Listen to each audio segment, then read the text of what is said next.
Bom, então nós vamos falar sobre prisão, medidas cautelares da liberdade provisória, parte 3, né? Essa aula, ao vivo e a cores, sem cortes, para todos os alunos. Vamos lá. Nós estamos falando sobre prisão temporária, né? Prisão temporária.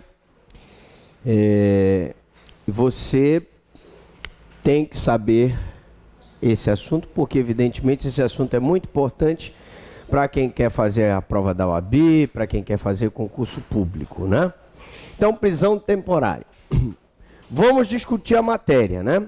Nós já vimos os requisitos da prisão temporária, para que ela, primeiro requisito, que ela seja imprescindível para a investigação. O segundo requisito, quando ela for necessária para descobrir a identidade do acusado. E o terceiro requisito, naqueles crimes que nós já vimos que a maioria deles é crime hediondo, e naquelas hipóteses ela poderá ser decretada. Agora, a discussão da matéria da prisão temporária, a gente deve dizer o seguinte, ó. O requisito número 1, imprescindível para investigação. E o requisito número 3, que são aqueles crimes que nós vimos, homicídio, né? Extorsão mediante sequestro, sequestro de cárcere privado, quadrilha ou bando, eles são imprescindíveis. Ou seja, eu posso até não ter o número 2, que é a questão da identidade do acusado, mas se eu não tiver o número 1, se ela não for imprescindível para a investigação, e se eu não tiver um daqueles crimes, eu não posso decretar a prisão temporária. Começa por aí. Quem pode decretar a prisão temporária? Somente o juiz pode decretar a prisão temporária, sempre em decisão fundamentada. Pelo princípio da fundamentação das decisões, até eu não preciso de uma fundamentação bastante rebuscada, mas eu preciso que o juiz cumpra pelo menos o relatório, a fundamentação e a conclusão. Jamais poderá ser decretada de ofício. Significa que o juiz não pode ex officio, né, procedar iudex ex officio. O juiz não procede de ofício. Na prisão temporária, isso é regra. Uma prisão temporária é uma prisão cautelar na fase do inquérito, só através de requerimento do MP ou representação da autoridade policial, delegado de polícia. Tá?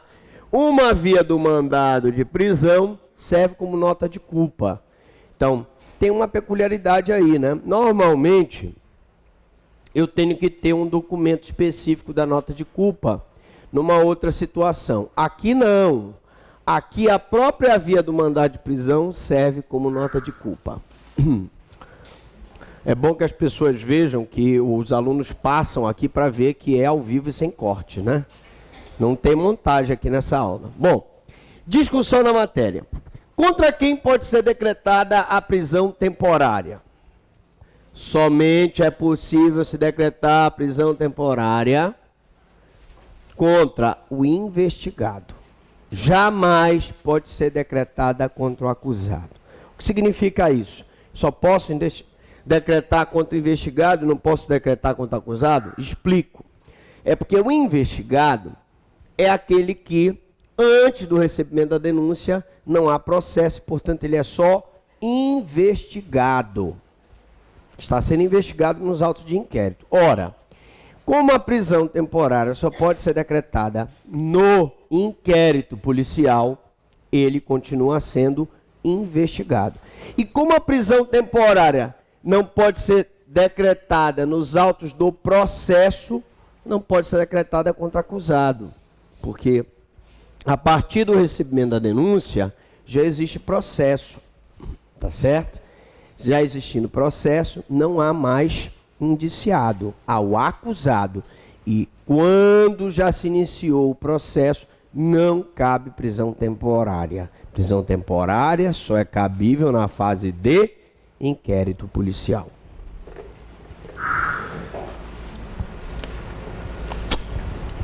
Em que momento a prisão temporária pode ser decretada? Só durante as investigações, só na fase de inquérito. nunca na fase de processo. Qual a duração da prisão temporária? Pergunta de prova. Prisão temporária, em regra, dura 5 dias, prorrogável uma única vez por igual período. Então, 5 dias, prorrogável por mais 5 dias. Nos crimes comuns, porque na prova poderá cair o seguinte: nos crimes hediondos e assemelhados, a duração da prisão temporária é de 30 dias. Então, por exemplo, no sequestro e no cárcere privado, a prisão temporária só pode ser decretada em 5 dias, prorrogável por mais 5. Na extorsão mediante sequestro, que é um crime hediondo ou assemelhado, a prisão temporária é decretada em 30 dias, prorrogável por mais 30, sendo o tempo máximo de 60 dias. Cuidado! 1 minuto da sua atenção na prova pode ser fatal. Direitos do preso. O preso temporário tem direito de ficar separado dos demais presos. Nós já vimos isso.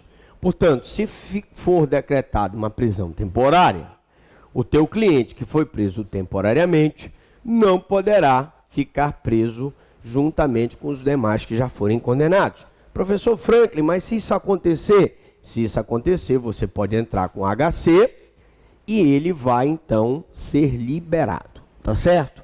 Em tese, ou convertida a prisão dele numa prisão domiciliar, ou numa outra medida cautelar, que nós vamos ver nessa aula. Aguarde, daqui a pouco, depois dos comerciais. Se o delegado constatar a desnecessidade da prisão, o delegado pode liberar o preso? Não, porque o delegado não tem essa disponibilidade. Ele não pode, somente o juiz poderá fazê-lo em decisão fundamentada quando a contenção do indiciado não seja imprescindível para a investigação ou, no caso do indiciado já ter residência fixa ou já ter fornecido elementos necessários ao esclarecimento de sua identidade, salvo se for o caso de decretação de preventiva. Professor, quer dizer o seguinte: como a prisão temporária, ela é necessária, imprescindível para a investigação, para que o acusado, que o investigado, seja descoberta a identidade dele, naqueles crimes que estão previstos na lei.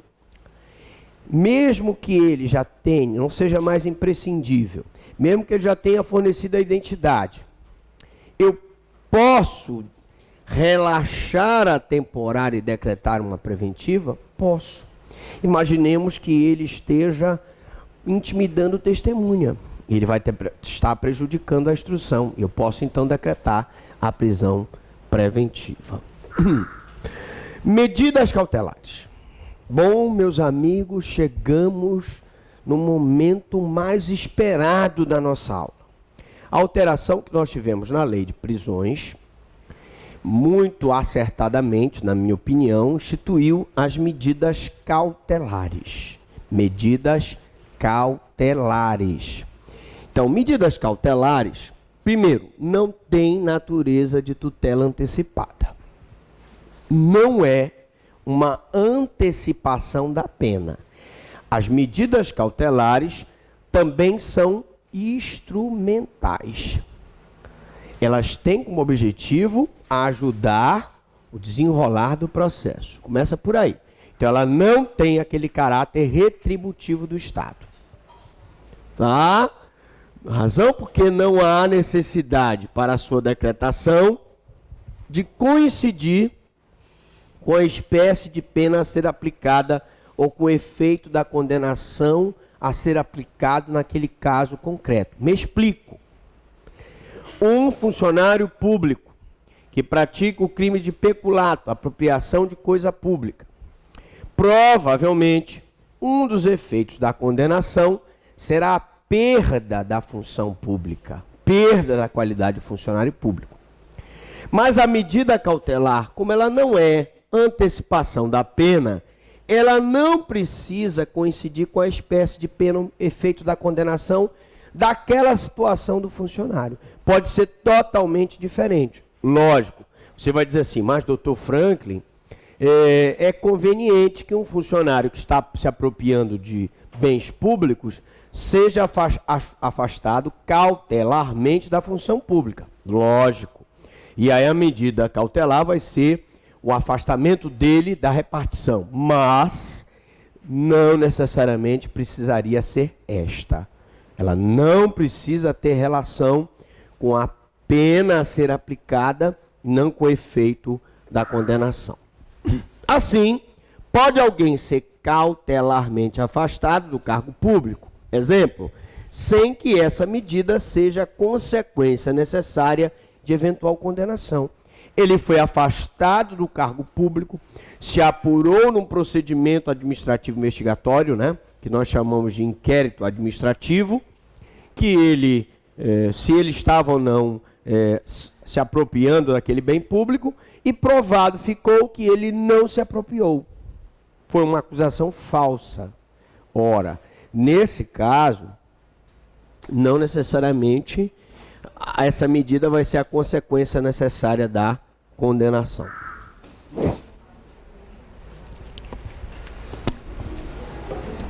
Então agora vamos aprender o seguinte. As novas medidas cautelares, elas são alternativas à prisão. E submetem-se dois elementos essenciais. Necessariedade e adequabilidade. Quais os dois requisitos das medidas cautelares? Necessariedade e adequabilidade. De novo, necessariedade e adequabilidade. São três os requisitos da necessariedade. Vamos explicar cada um deles. Necessariedade. Letra A. Assegurar a aplicação da lei penal.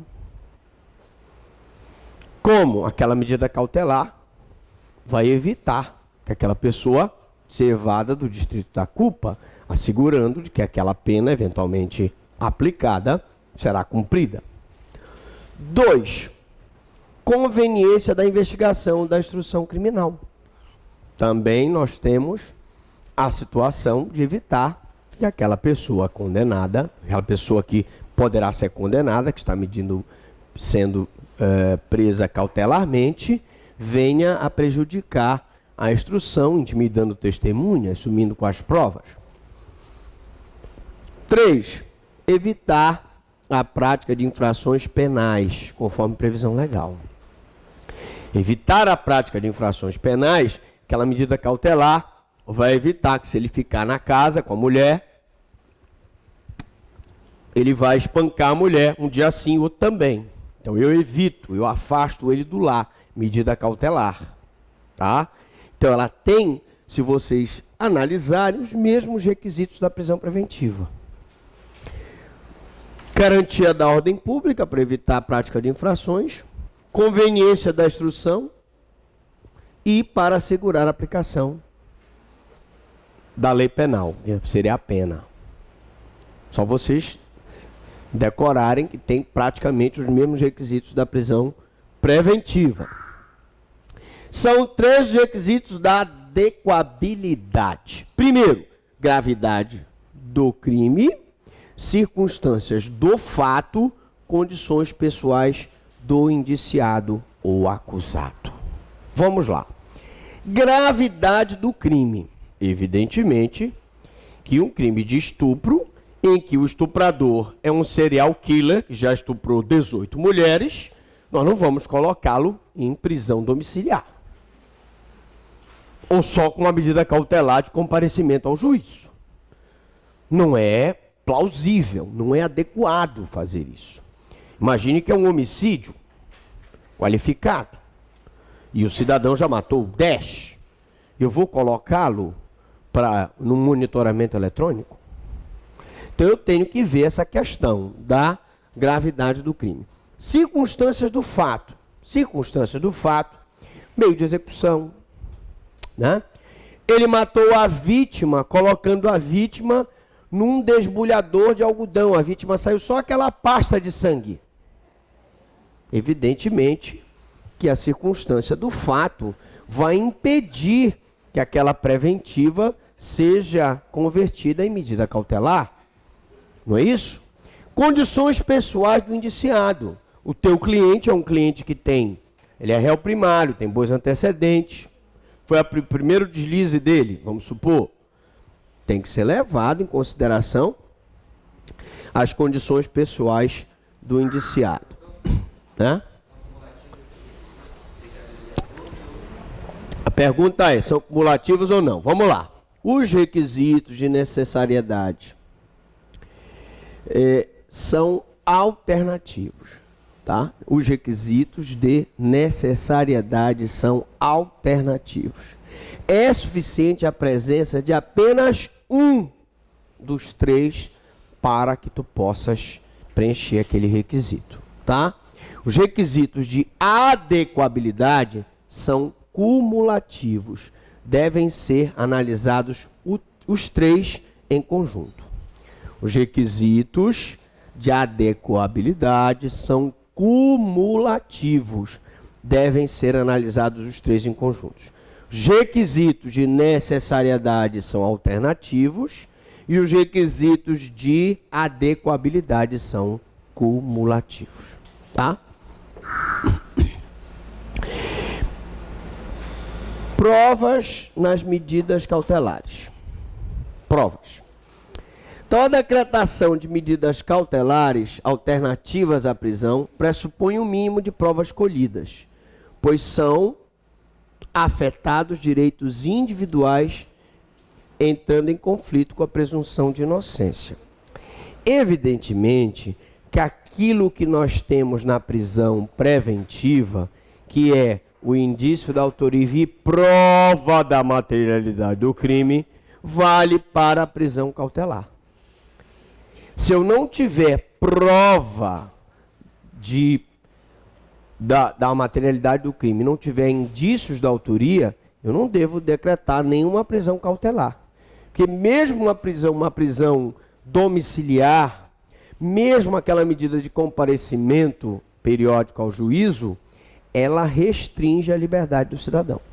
Ele não pode se ausentar do sítio da culpa. Ele quer viajar para Fortaleza. Ele quer viajar para Fernando de Noronha. Ele quer dar uma volta lá em Machu Picchu. Não pode ir, porque ele está sob uma medida cautelar. Né?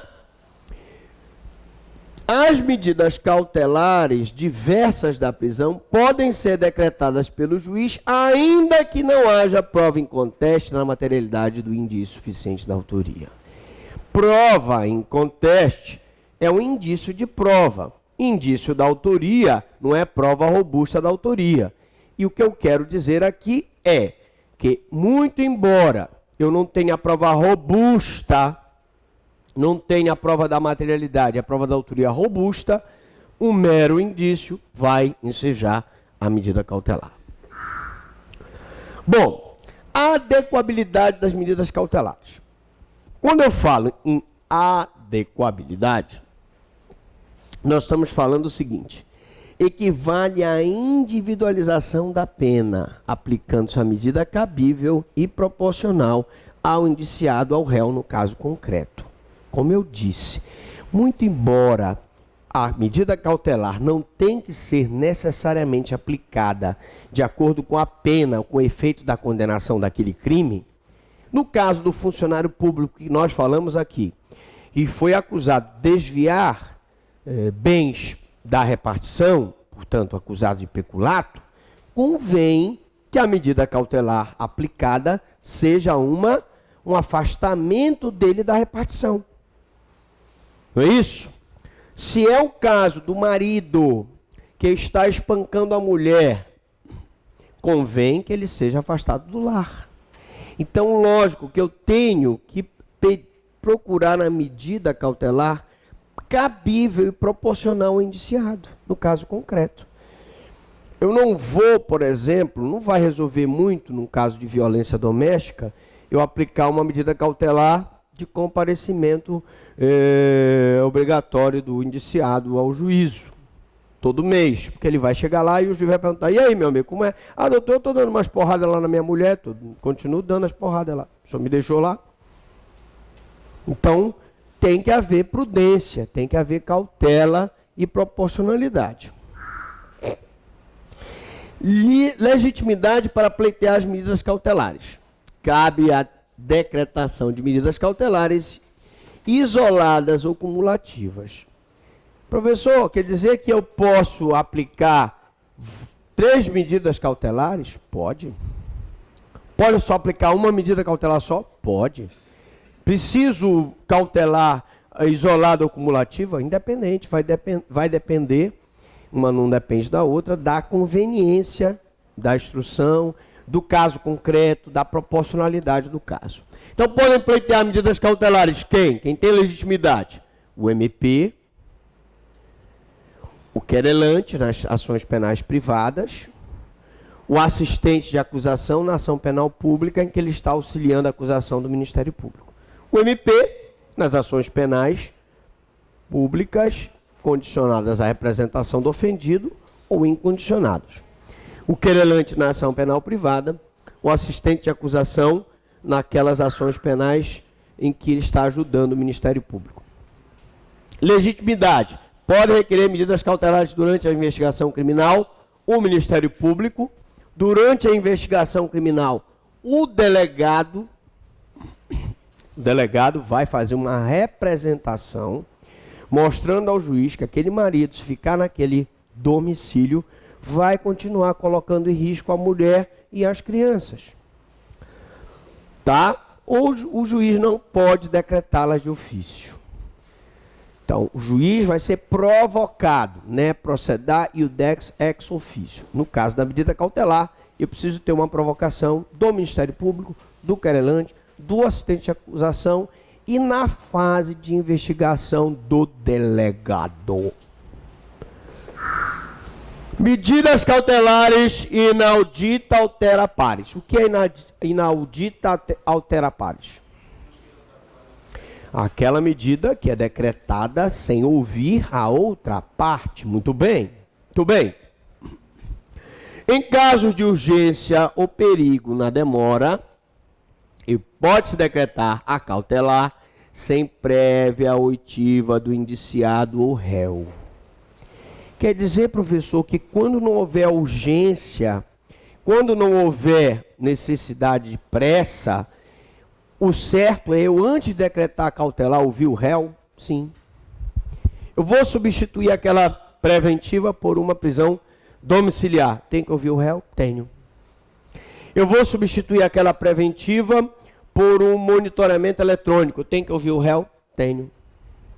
Então é importante, sempre que possível, ouvir o réu. Mas pode ter situações que eu não vou ouvi-lo. Então essa medida vai ser decretada inaudita altera pares. Do contrário, este deve ser intimado a se manifestar em relação ao pedido formulado pela parte. Professor, e se foi decretada sem a oitiva do réu, depois ele vai ser ouvido sobre a medida? Vai. Mas aí eu já decretei para evitar qualquer tipo de problema. O descumprimento da medida cautelar pode gerar a sua substituição por outra medida? Pode. Falamos na aula passada que se eu descumpro uma medida cautelar, eu posso, inclusive, substituir aquela cautelar por outra medida ou mesmo decretar prisão preventiva. Tudo se faz hoje para que a pessoa não seja privada da sua liberdade. Mas se eu dei a liberdade para ele, sob uma medida cautelar, e ele não aproveitou, eu posso converter aquela medida cautelar por uma mais rigorosa ou posso transformar aquela medida numa prisão preventiva. Então, ela pode gerar a sua substituição por outra medida, mais grave, acumulação com outra medida restritiva de liberdade, e em último caso, eu vou decretar a prisão preventiva. Repito, em último caso. Diga. No caso de solicitação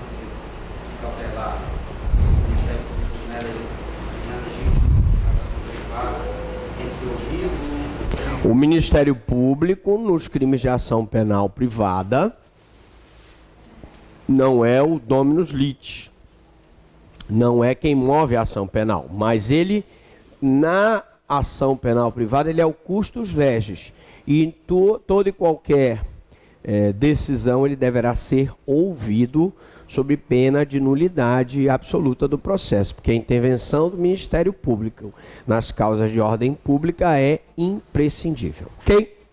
Mais uma boa pergunta. Banco de Dados Nacional.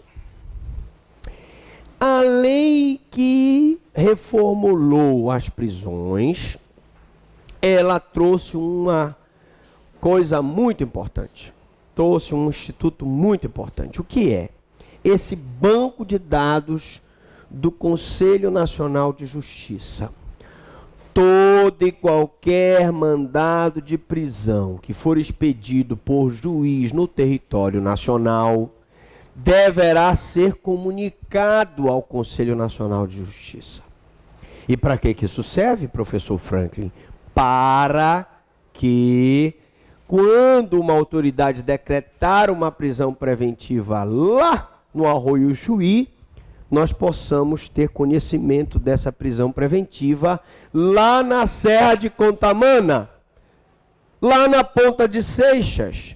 Porque imagine a seguinte situação: um policial captura uma pessoa em flagrante delito lá na Paraíba, e eis que ele, ao consultar esse banco de dados nacional do Conselho Nacional de Justiça, verifica que essa pessoa já responde a vários processos lá em Roraima. Ele é um fugitivo de Roraima. Isso facilita o trabalho da polícia, não facilita? Então, por isso que existe um banco de dados nacional, que é administrado pelo Conselho Nacional de Justiça, contendo o registro de todos os mandados de prisão expedidos, dando margem ao seu cumprimento por qualquer autoridade policial, esteja onde estiver o procurado. Então, se o mandado foi expedido no Amazonas, o pessoal lá em São Paulo tem condições de prender aquele cidadão. Ok? Medidas cautelares em espécie. Agora nós vamos, num momento realmente emocionante da nossa aula, ver uma por uma dessas medidas cautelares. Ou seja, apresentamos uma síntese das medidas cautelares diversas da prisão, incluindo a fiança. Vamos lá. Número 1. Se vocês quiserem, peguem aí o código de processo, vamos seguir uma por uma explicando cada uma delas. Inciso 1 diz o seguinte: comparecimento periódico em juízo no prazo e nas condições fixadas pelo juiz para informar ou justificar suas atividades. Nessa medida, o agente que assume o compromisso tem que comparecer em juízo para justificar as atividades e informar mudanças de endereço, devendo o juiz fixar o período a requerimento do MP. Então, ele pode comparecer mensalmente, ele vai informar suas atividades. Olha, senhor juiz, estou trabalhando, estou com domicílio fixo. Ou, senhor juiz, eu mudei de domicílio, estava morando na Rua das Andorinhas, agora vou morar na Rua das Margaridas. De forma que o juiz tenha um controle do domicílio dele e tenha um controle sobre as suas atividades. Isso é uma das medidas cautelares. A outra medida cautelar é a proibição de acesso ou frequência a determinados lugares, quando por circunstâncias relacionadas ao fato, deva o indiciado ou acusado permanecer distante desses locais para evitar o risco de novas infrações. Imagine, por exemplo, que se trata de um viciado em drogas. E que se ele for lá para a Cracolândia, ele vai encontrar os coleguinhas de vício. E os coleguinhas de vício vão entregar para ele a droga para ele fumar, para ele usar, para ele se picar. Nesse caso, o juiz proíbe que ele compareça, que ele frequente a Cracolândia. Então impõe que o agente se abstenha de frequentar determinados lugares. E aí eu posso ter, se ele é viciado em jogo, eu abstenho ele de ir para o carteado. Se ele é viciado em droga, eu abstenho ele de ir para a Cracolândia. Se ele é viciado em briga de galo, em rinha de galo, eu vou abster ele de ir naquele local que tem a rinha de galo. E etc.